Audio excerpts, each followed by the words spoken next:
American degrees a big lure despite job uncertainty అని చెప్పి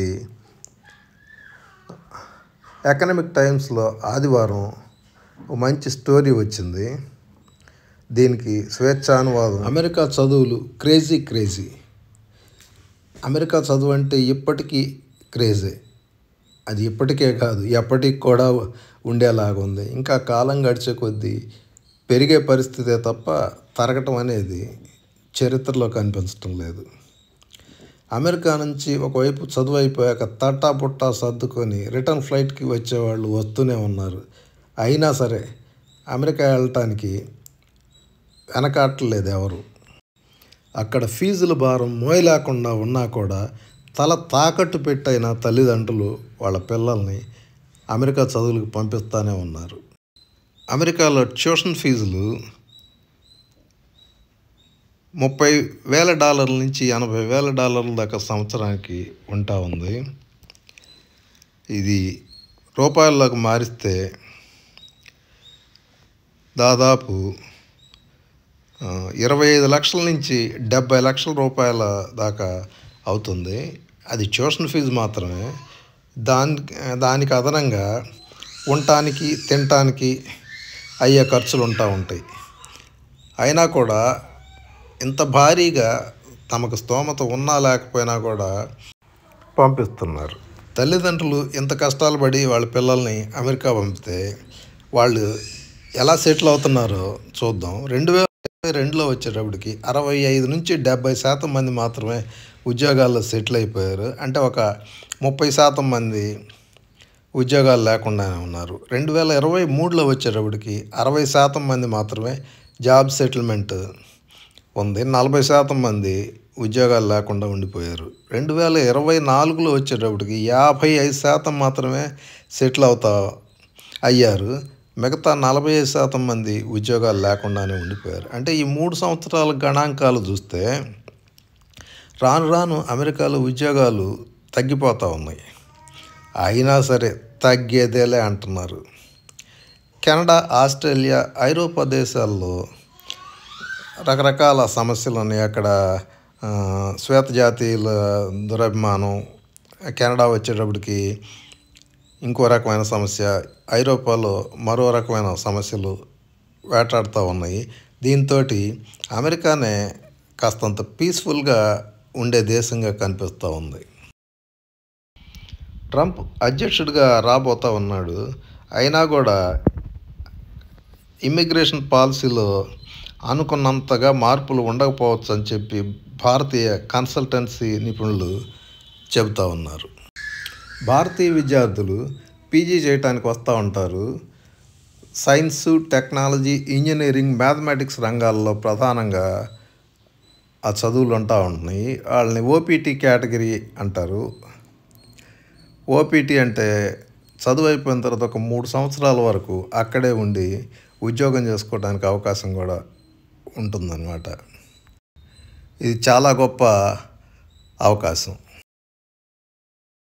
American యూనివర్సిటీల నుంచి ప్రధానంగా graduation artificial intelligence, health care, fintech రంగాల్లో చేస్తూ ఉన్నారు. ఉద్యోగ అవకాశాలు కూడా వాళ్ళకి బాగానే ఉంటున్నాయి. వాళ్ళ జీతాలు దాదాపు $90,000 పైగానే ఉంటా ఉన్నాయి. భారతీయ విద్యార్థులు ప్రధానంగా టెక్నాలజీ రంగం వైపే చదువుకోవటానికి ఎంచుకుంటా ఉన్నారు. ఉద్యోగాలు కూడా 70% పైగా artificial intelligence, data science, information systems వాటిలో ఉంటా ఉన్నాయి. మనవాళ్ళు ఇక్కడ ఇంజనీరింగ్ కాలేజీల్లో కంప్యూటర్ కోర్సులు ఎలా చేరుతున్నారు, అమెరికాకు కూడా అదే స్థాయిలో కంప్యూటర్ రంగానికి సంబంధించిన కోర్సుల్లోనే చేరుతూ ఉన్నారు. 2023లో 108,000 మంది కంప్యూటర్ కోర్సునే ఆప్ట్ చేశారనమాట.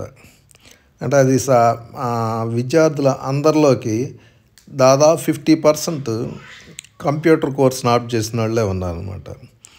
బిజినెస్, మేనేజ్మెంట్ రంగాల్లో కూడా భారతీయ విద్యార్థులు అధికంగానే చేరుతూ ఉన్నారు.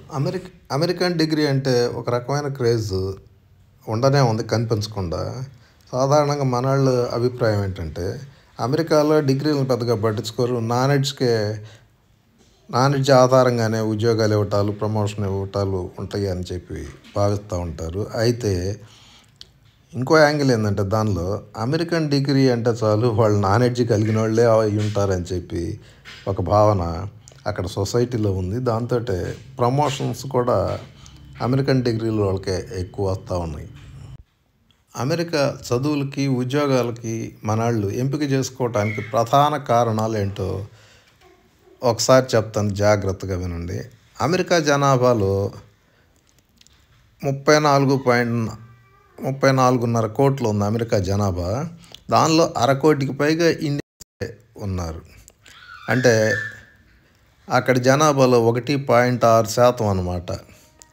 2/3 వంతు ఇమ్మైగ్రేషన్ వల్ల అక్కడికి చేరితే 34% మంది అమెరికాలో పుట్టుకతోనే పౌరులు.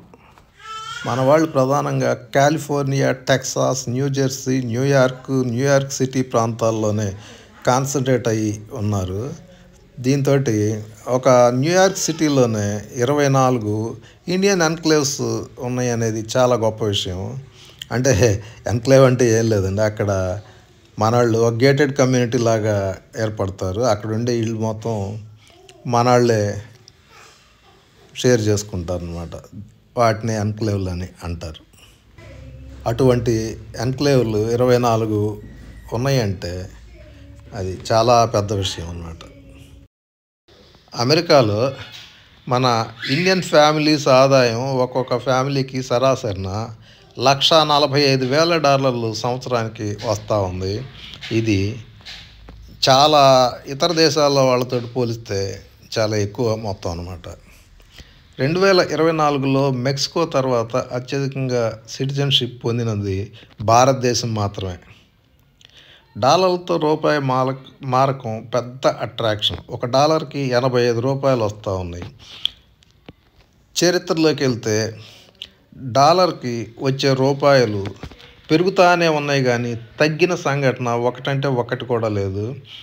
ఈ పెరుగుదల, డాలర్కి వచ్చే రూపాయల పెరుగుదల ఇంకా కూడా ఎక్కువ అయ్యే అవకాశం ఉంది. ఎంతవరకు అయితే డాలర్కి రూపాయలు పెరుగుదల ఉంటుందో అంతవరకు అమెరికా క్రేజ్ పెరుగుతూనే ఉంటుందనేది స్పష్టం. ఇండియన్స్ జనసాంద్రత కొన్ని ప్రాంతాల్లోనే ఎక్కువ కావడంతో అక్కడ వ్యాపార అవకాశాలు కూడా బాగా పెరుగుతూ ఉన్నాయి. ఇప్పుడు డల్లాస్ వంటి ప్రాంతాల్లో బజ్జీలు, పునుగులు అటువంటి స్టోర్స్, బిర్యానీలకి ఎక్కడ పడితే అక్కడ దొరుకుతూ ఉంటాయి అన్నమాట.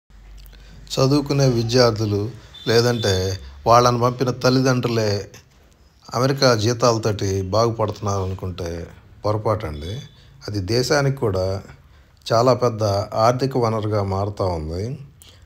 $125 బిలియన్ 2023-24 సంవత్సరంలో రెమిటెన్స్ జరిగింది. రెమిటెన్స్ అంటే మనవాళ్ళు ఇక్కడికి పంపే డబ్బు అన్నమాట.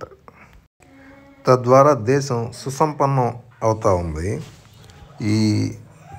ఈ డబ్బు, పంపే డబ్బు మన జీడిపిలో ఎంత వాటా అంటే 3.4% అన్నమాట, మామూలు కాదు.